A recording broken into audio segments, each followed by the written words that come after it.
Ayuka, je vous souhaite la bienvenue à la chaîne YouTube École de Sagesse.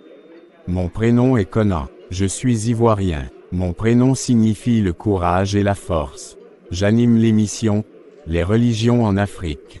À travers cette émission, je vais parler des religions étrangères introduites en Afrique, puis des spiritualités ancestrales de la communauté noire. Il est important de thématiser ouvertement ces différentes croyances au sein de la communauté noire, pour lutter contre l'abrutissement religieux et l'imposition culturelle des nations étrangères qui ont imposé leur religion aux ancêtres du peuple noir.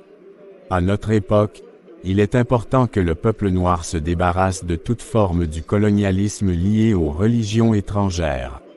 Cette émission est un instrument pour vous inciter à la réflexion, pour briser les chaînes religieuses du colonialisme.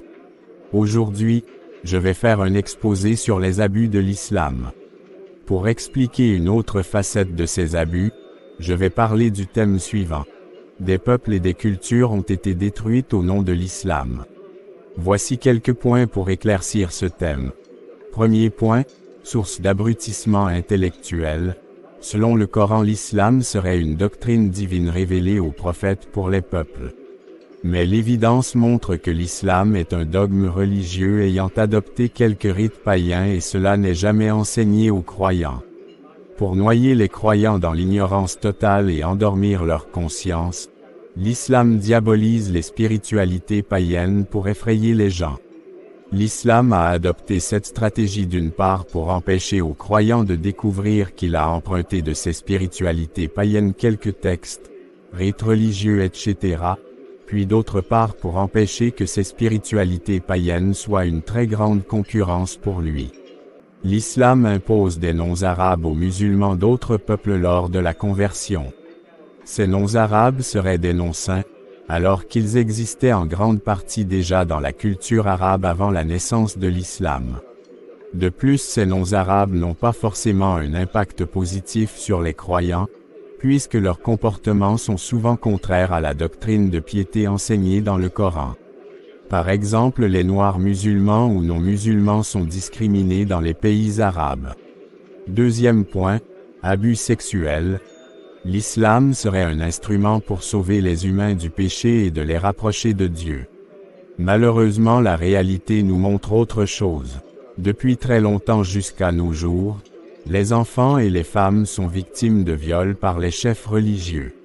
Avant de commettre ces crimes, les chefs religieux violeurs endorment la conscience de leurs victimes en leur disant que cet acte sexuel serait autorisé par Dieu, ils imposent le pacte de silence aux victimes, etc. Les institutions religieuses cachent ces crimes pour éviter le scandale. Même les simples croyants qui devraient être de bons exemples dans les comportements sont aussi des auteurs de viols d'enfants et de femmes. De plus, il est très rare que les auteurs de ces crimes soient punis par les institutions religieuses ou par la justice civile puisque ces crimes sont présents dans toutes ces communautés. Voici quelques témoignages des victimes de viols par les croyants. Les femmes noires qui traversent le désert du Sahara, où certains pays musulmans sont arrêtés de force par certains habitants, elles sont séquestrées, maltraitées et violées malgré que certaines de ces femmes soient aussi des musulmanes. Dans certaines familles, les enfants, y compris les femmes, sont violés et ces crimes restent impunis. Troisième point, pillage des biens. Depuis la naissance de l'islam, les trésors des temples païens furent pillés. Même à l'époque de l'impérialisme arabe en Afrique ou ailleurs dans le monde, des peuples furent pillés. Quatrième point, meurtre des peuples. L'islam fut répandu dans le monde par la violence. Il eut une grande persécution des païens, que ce soit arabes ou d'autres peuples. L'islam fut imposé de force aux peuples tout comme le christianisme.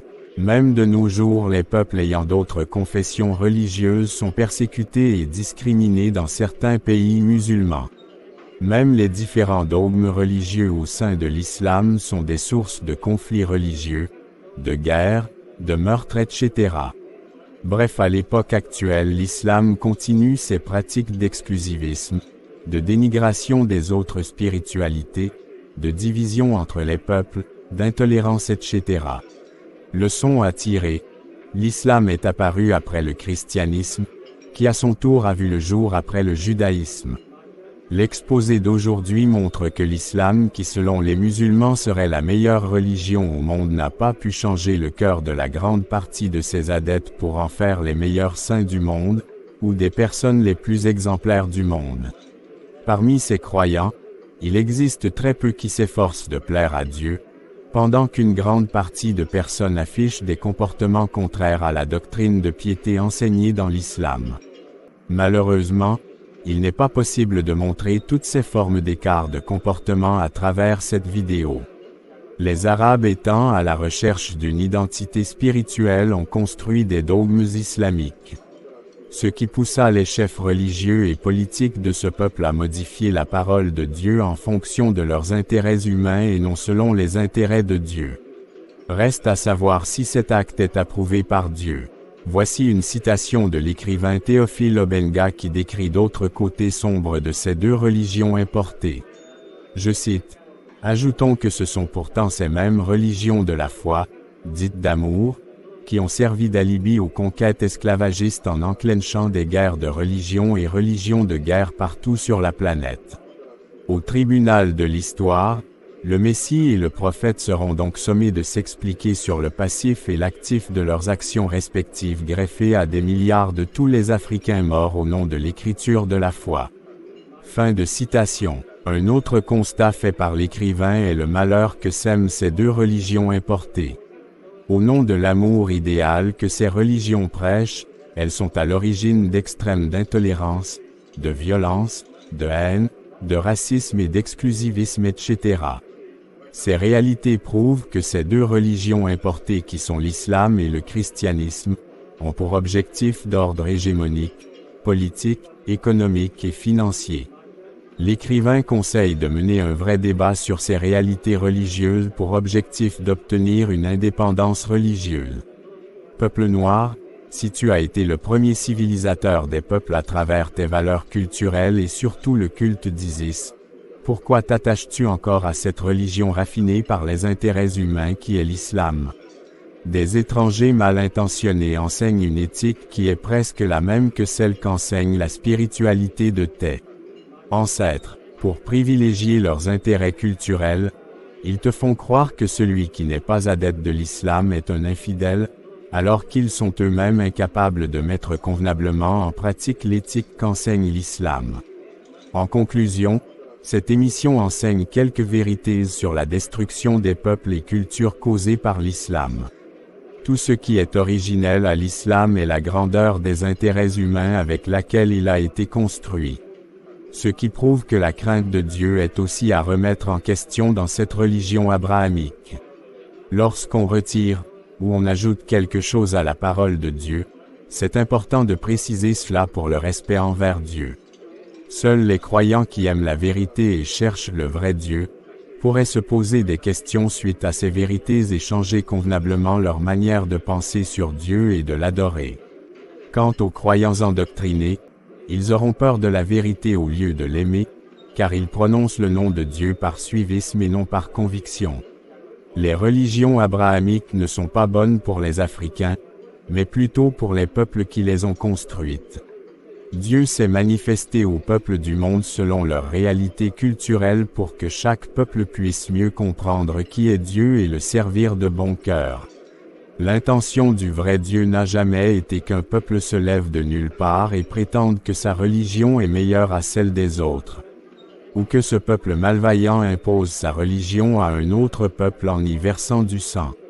Le peuple noir doit célébrer avec joie, conviction et dévouement l'éthique du vrai Dieu selon ses propres réalités culturelles sans se cacher sous le masque des religions étrangères. Pour terminer, je vous présente mes meilleurs vœux pour cette semaine à travers une photo de soupe aux légumes et cette citation de l'anticolonialiste Frantz Fanon, originaire de la Martinique. Je cite, « La mobilisation des masses, quand elle se réalise à l'occasion de la guerre de libération, introduit dans chaque conscience la notion de cause commune, de destin national, d'histoire collective.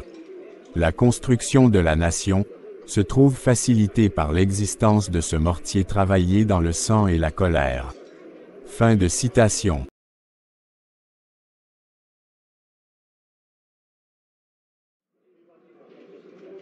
Très cher abonné, merci pour votre attention et veuillez partager cette vidéo au maximum à vos contacts pour permettre à plusieurs de s'instruire. Akun Manu, au revoir.